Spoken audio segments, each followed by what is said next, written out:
ಧನುಸ್ಸು ರಾಶಿ, ರಾಜಕೀಯ ವಿಚಾರದಲ್ಲಿ ಆಸಕ್ತಿಯನ್ನು ಹೊಂತೀರಿ. ರಾಜಕಾರಣಿಗಳ ಬಗ್ಗೆ ಒಲವು ಬರುತ್ತೆ. ರಾಜಕೀಯ ಪ್ರವೇಶ ಮಾಡಬೇಕು, ರಾಜಕೀಯದಲ್ಲಿ ನನ್ನನ್ನು ನಾನು ಗುರುತಿಸ್ಕೊಳ್ಬೇಕು ಅಂತಕ್ಕಂತಹ ಭಾವನೆ ಮನಸ್ಸಿನಲ್ಲಿ ಹುಟ್ಟುವಂಥದ್ದಾಗತ್ತೆ. ರಾಜಕಾರಣಿಗಳಿಗೆ ಉತ್ತಮವಾದಂತಹ ದಿವಸ ಇದು. ತಾವು ಏನು ಬೇಕಾದರೂ ಸಾಧನೆಯನ್ನು ಮಾಡಲಿಕ್ಕೆ ಅವಕಾಶಗಳಿರುತ್ತೆ. ವ್ಯಾಪಾರದಿಂದ ಉತ್ತಮವಾದಂತಹ ಲಾಭ ದೊರಕುವಂತಹ ದಿವಸ ಇದು. ಆದಾಯದ ಮೂಲಗಳು ಗಟ್ಟಿಯಾಗ್ತಾ ಹೋಗುತ್ತೆ.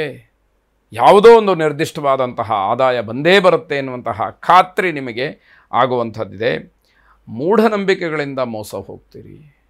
ಮೌಢ್ಯವನ್ನು ದೂರ ಮಾಡಿಕೊಳ್ಬೇಕು. ಬರಹಗಾರರಿಗೆ ಬರಹವನ್ನೇ ವೃತ್ತಿಯಾಗಿ ಅವಲಂಬಿಸಿಕೊಂಡಿರ್ತಕ್ಕಂಥವ್ರಿಗೆ ಶುಭ ಮತ್ತು ಲಾಭ ಎರಡನ್ನು ನೋಡಲಿಕ್ಕೂ ಅವಕಾಶ ಇರತಕ್ಕಂಥದ್ದು. ಕುಬೇರನನ್ನು ವಿಶೇಷವಾಗಿ ಪ್ರಾರ್ಥನೆ ಮಾಡಿ ಶುಭವಾಗಿ. ಮಕರ ರಾಶಿ, ಮಾತೆಯರು ಆರೋಗ್ಯದ ಬಗ್ಗೆ ಹೆಚ್ಚು ಗಮನವನ್ನು ಕೊಡಬೇಕು. ಮಾತೆಯರ ಆರೋಗ್ಯದಲ್ಲಿ ಬಹಳ ವ್ಯತ್ಯಾಸವಾಗ್ತಕ್ಕಂತಹ ದಿವಸ ಇದು. ವ್ಯಾಪಾರದಲ್ಲಿ ಮೋಸ ಅಥವಾ ನಷ್ಟ ಅಂತಕ್ಕಂಥದ್ದಿದೆ. ವ್ಯಾಪಾರ ಮಾಡುವವರು ಮೋಸ ಮಾಡಬಹುದು, ಆದರೆ ವ್ಯಾಪಾರ ಮಾಡುವವರಿಗೇ ಮೋಸ ಆಗ್ತಾ ಇದೆ ಅಂತಂದರೆ ಅದು ವಿಚಿತ್ರ ಆದರೂ ಕೂಡ ಸತ್ಯವಾಗುತ್ತೆ. ನಿಮ್ಮ ಶಕ್ತಿಯನ್ನು ಮೀರಿ ಕೆಲಸ ಮಾಡಿ ಅದು ನಿಮಗೆ ಲಾಭವನ್ನು ತಂದುಕೊಡುತ್ತೆ. ನೌಕರಿ ಅಥವಾ ವೃತ್ತಿಯಲ್ಲಿ ಅವಮಾನವಾಗುತ್ತೆ. ಸರಿಯಾದಂತಹ ರೀತಿಯಲ್ಲಿ ಹೆಜ್ಜೆಯನ್ನು ಇಡಬೇಕಾಗತ್ತೆ. ನಿಮ್ಮ ಆಲೋಚನೆಗಳು ಏರುಪೇರಾಗಬಹುದು, ಅದನ್ನು ಗಮನಿಸ್ಕೊಳ್ಳಿ. ಹಳೆಯ ವಿಚಾರಗಳಿಂದ ಮನಸ್ಸು ಚಂಚಲವಾಗ್ಬೋದು. ಹಿಂದೆ ಏನೋ ಘಟನೆ ನಡೆದಿರುತ್ತೆ, ಯಾವುದೋ ವಿಷಯ ಇರುತ್ತೆ.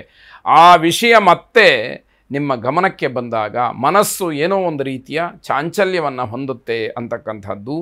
ದುರ್ಗಾರಾಧನೆಯನ್ನು, ದುರ್ಗಾ ಪ್ರಾರ್ಥನೆಯನ್ನು ಮಾಡಿ ಶುಭವಾಗಿ. ಕುಂಭರಾಶಿ, ನಿಮ್ಮ ಕೆಲಸದಲ್ಲಿ ಉತ್ತಮವಾದಂತಹ ಗೌರವ ಸಾಧನೆ ಸಿಕ್ಕುವಂತಹ ಸಮಯ. ಹಾಗಾಗಿ ಆ ಕೆಲಸವನ್ನು ಬಹಳ ಗೌರವದಿಂದ ನೀವು ಮಾಡಬೇಕಾಗತ್ತೆ.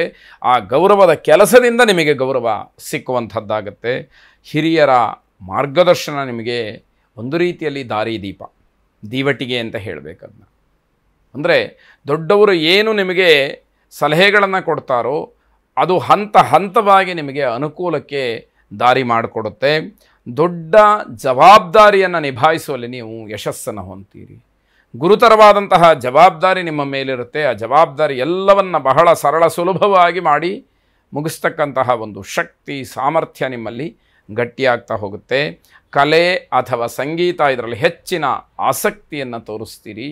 ಅದು ಕಲಾರಾಧಕರಿಗೆ, ಅದನ್ನು ಪ್ರೋತ್ಸಾಹ ಮಾಡ್ತಕ್ಕಂಥವ್ರಿಗೆ ಬಹಳ ನೆಮ್ಮದಿಯನ್ನು ಕೊಡ್ತಕ್ಕಂಥದ್ದು. ಆಧ್ಯಾತ್ಮಿಕ ಪ್ರಭಾವ ನಿಮ್ಮನ್ನು ಬೆರಗುಗೊಳಿಸುತ್ತೆ. ಅಧ್ಯಾತ್ಮದಲ್ಲಿ ಇಷ್ಟೊಂದು ಶಕ್ತಿ ಇದೆಯಾ, ಹೀಗೆಲ್ಲ ಆಗತ್ತಾ ಅನ್ನುವಂತಹ ಅನುಭವ ನಿಮಗೆ ಸಿಕ್ಕುವಂಥದ್ದು. ಹಲವು ಕೆಲಸಗಳು ನಿಮ್ಮಿಂದ ನಡೆಯುತ್ತೆ. ಹಲವಾರು ಕೆಲಸಗಳನ್ನು ಸಮಾಜಮುಖಿಯಾಗಿ ನೀವು ಮಾಡ್ತೀರಿ, ಅದರಲ್ಲಿ ಯಶಸ್ಸನ್ನು ಕಾಣ್ತೀರಿ ಅಂತಕ್ಕಂಥದ್ದು ಮುಖ್ಯ. ಶಿವಾರಾಧನೆಯನ್ನು ಮಾಡಿ ಶುಭವಾಗಿ.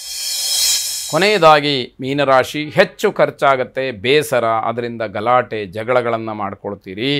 ನಿಮಗಿಂತ ಕಿರಿಯರಿಗೆ ಸಹಾಯವನ್ನು ಮಾಡಬಹುದು, ಆದರೆ ಮನಸ್ಸಿರಬೇಕಷ್ಟೆ.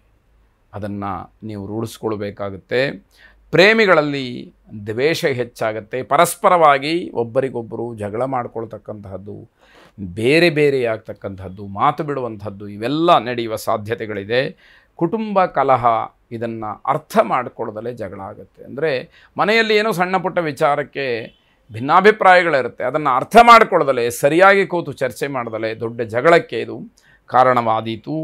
ಹೊಸ ಕೆಲಸಗಳಿಗೆ ಸ್ಫೂರ್ತಿ, ಚಿಂತನೆಗಳು ಎಲ್ಲವೂ ಕೂಡ ನಡೆಯುವಂಥದ್ದು.